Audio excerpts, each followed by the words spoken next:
Salut tout le monde, la pensée du jour est de retour, pensée du jour numéro 36. Aujourd'hui je veux parler de comment changer les entraînements. J'ai eu une conversation intéressante avec Barnabé Delars il y a 2 jours. On a fait le test 5-1-5 avec le Moxie. Donc Barnabé est il rame, il fait de l'aviron à très haut niveau, il est dans l'équipe suisse. Il a gagné certains championnats du monde aussi.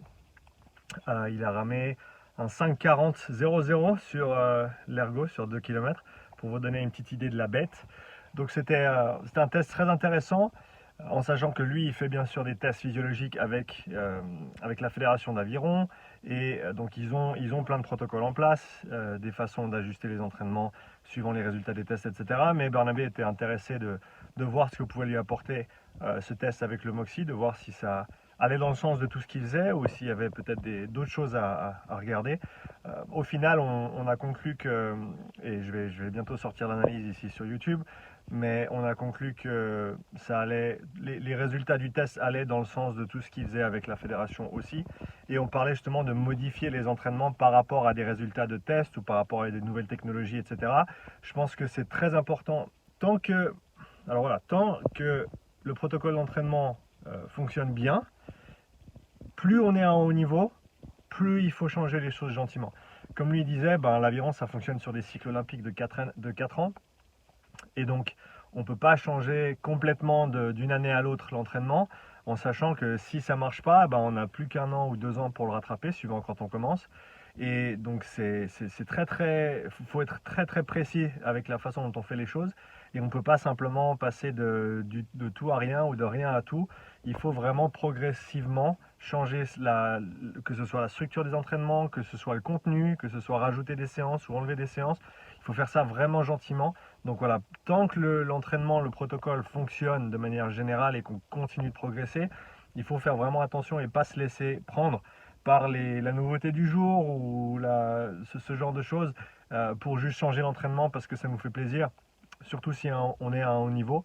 Si on est à un plus bas niveau, on peut se permettre de changer un petit peu plus de paramètres en sachant que peut-être qu'il y a moins d'enjeux, peut-être qu'il y aura plus d'opportunités de rattraper s'il y a des problèmes. Et surtout, on peut changer si le protocole d'entraînement ne fonctionne pas. Là, c'est clair qu'on peut y aller un petit peu plus et changer un petit peu plus de paramètres. Donc voilà, l'idée derrière cette petite vidéo aujourd'hui, c'était vraiment simplement de rappeler que d'avoir des bonnes idées, c'est bien, d'avoir de la technologie, des faire de tests, etc., c'est super, mais ça ne veut pas dire que ça nous donne le droit de tout changer d'un jour à l'autre, simplement parce qu'on pense que c'est la bonne réponse. Il faut d'abord regarder comment se déroule l'entraînement et ensuite tirer ses conclusions et petit à petit faire les modifications et aussi faire des modifications un élément à la fois pour pouvoir voir le progrès au fil du temps et vraiment se dire voilà, est-ce que c'est cet élément que j'ai changé qui a apporté quelque chose de plus ou alors est-ce qu'au contraire ça a eu un effet négatif au niveau global et dans ce sens là on sait que ce paramètre là il faut peut-être l'enlever, peut-être qu'il ne sert à rien. Mais changer 2 ou 3 choses à la fois par exemple, ça ne nous permet pas de dire ensuite c'est celui-là ou c'est le deuxième ou c'est le troisième potentiellement qui a eu un effet bénéfique. Peut-être que l'un a eu un effet bénéfique, l'autre neutre et le troisième un petit peu négatif. Au final, la résultante elle est quand même positive, mais on ne sait pas d'où ça vient.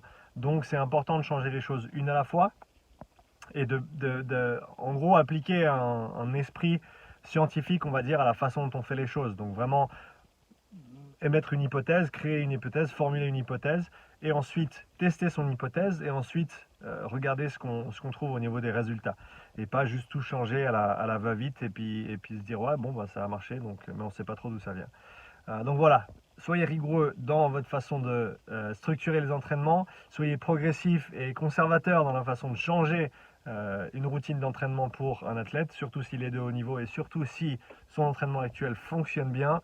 C'était la pensée du jour numéro 36. À demain pour numéro 37. Ciao.